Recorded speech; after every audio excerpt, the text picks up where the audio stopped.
Bienvenue à La Poque dans le front avec Philippe Labranche et Raphaël Leblanc-Pajot.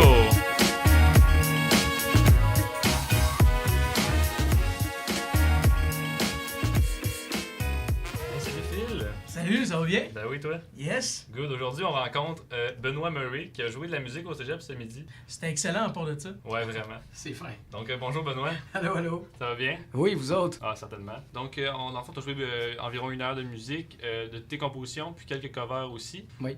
Donc, tu composes depuis combien de temps exactement? Ça doit faire une vingtaine d'années déjà. J'ai commencé ça quand même assez jeune, le trip du crayon.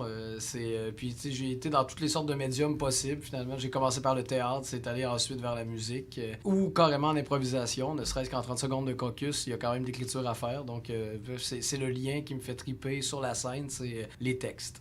OK. Puis, comment t'as passé de l'écriture de texte vers la musique? Qu'est-ce qui t'a permis la transition? Puis j'ai toujours été un gros maniaque de musique, ça c'est sûr. Mais tu sais, quand j'ai abordé la guitare plus jeune, c'était vraiment juste pour la technique, le côté de devenir le meilleur guitariste possible avec une guitare acoustique. Là, c'était mon défi. Mais sauf que forcément, à un moment donné, tu sais, moi j'ai toujours été quelqu'un qui avait des grosses montées de lait régulièrement dans une journée. J'écoute TVA le matin puis j'ai envie de tout casser. Donc forcément, fallait que j'ai un exutoire à texte court et efficace, puis la musique qui se portait bien. Moi, je me demandais, c'est quoi qui a un peu influencé ton style?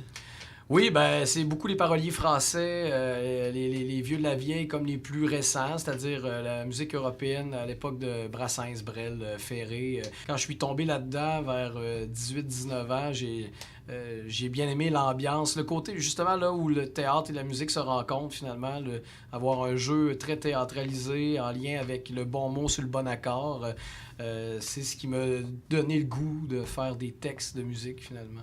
OK. Tu viens de finir une tournée, je crois, avec ton projet qui porte ton nom, Benoît Murray. Oui. Explique-nous un peu comment ça a parti ce projet-là, puis ça se compose en quoi, en fait? Ben, le deuxième album, en fait, j'ai été... Pendant l'enregistrement du premier CD en 2009 environ, là, il est sorti en 2011 dernier, j'ai rencontré des musiciens pour essayer telle ou telle collaboration. Et puis, tu sais, des fois en musique, quand on finit par trouver quelqu'un avec qui on n'a pas besoin de parler, puis que le cerveau musical va à la même place, ben, c'est tentant de continuer à travailler avec lui. Donc, c'est un peu là que j'ai trouvé différents musiciens dans différentes collabos. Et de fil en aiguille, se sont ajoutés au projet. Donc, et eux, il y avait vraiment une grosse base plus funk, plus blues, plus rock. Donc, c'est de cette énergie-là que je me suis inspiré pour faire le deuxième album. C'est lui qu'on vient de lancer là, durant tout l'automne, un peu partout au Québec. Je me demandais, c'est quand tes prochains shows que tu fais? Oui, ben... Puis l'endroit aussi, là? En fait, le 16 février prochain, je suis au pub Murphy's sur la rue Saint-Jean à Québec. Au niveau de tout ce qui est en lien avec la composition en tant que telle, pour l'instant, vu qu'on vient de finir une tournée, là, on est un peu dans le constat de tout ça. On est quand même assez relax. Le band dort un peu en ce moment, donc je fais des petits shows solo comme on vient de voir ce midi, mais c'est souvent des trucs là, bookés à la dernière minute parce que je suis de retour dans le Bas-Saint-Laurent, puis ben, je prends ce qui passe là-dessus. Là. Mais sinon, ce temps-ci, on m'entend comme à toutes les semaines pratiquement dans la ville de Québec, là, par-ci par-là. J'ai un show de cover folk que je fais avec mon bassiste François Millette, qui me suit depuis maintenant plus de 15 ans. C'est pas du chansonnier, là, on essaie pas nécessairement de prendre les tunes les plus connues du monde, mais en général, on essaie de voir des chansons qui ont marqué l'imaginaire collectif depuis les années 60-70 environ, et puis on les met à notre sauce guitare, bass, voix, pour que ça soit le plus folk, roots possible. Ce serait quoi tes prochains projets dans les prochaines années? Est-ce que tu voudrais augmenter la grandeur de ton band ou un nouveau CD peut-être? Ben, c'est sûr qu'on a toujours envie de faire un tapon d'album, parce que veux pas le temps que ça prend à réaliser l'argent que ça prend aussi, l'énergie, souvent, ben, tout t'arrête pas d'écrire. Hein. Donc, en fait, je dois avoir 4 CD de près sur les 2 qui ont été enregistrés. Là. Mais là, c'est une époque très difficile parce que, veux pas, avant, les gens venaient en spectacle et c'est là qu'on se reflouait un peu parce que les gens partaient avec un album. Donc, en plus du ticket de l'entrée, il y avait le CD et tout ça.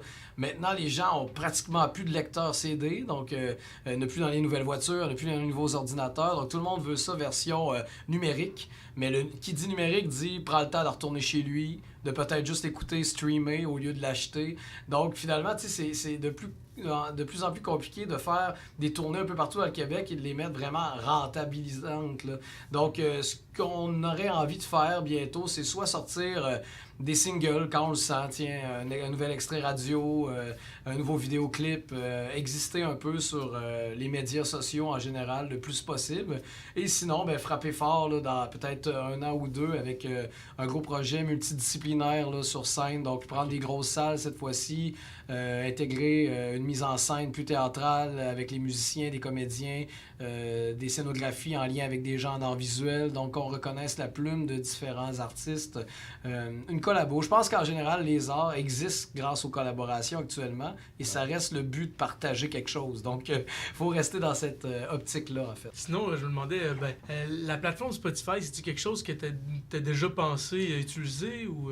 Oui, ben en fait, c'est que tout ce qui est en lien avec iTunes, Spotify et compagnie, souvent, c'est beaucoup plus simple avec un label parce que pas pour être présent de façon massive, de popper à chaque fois que quelqu'un écrit dans un style de musique proche de toi puis que tu sois dans la liste.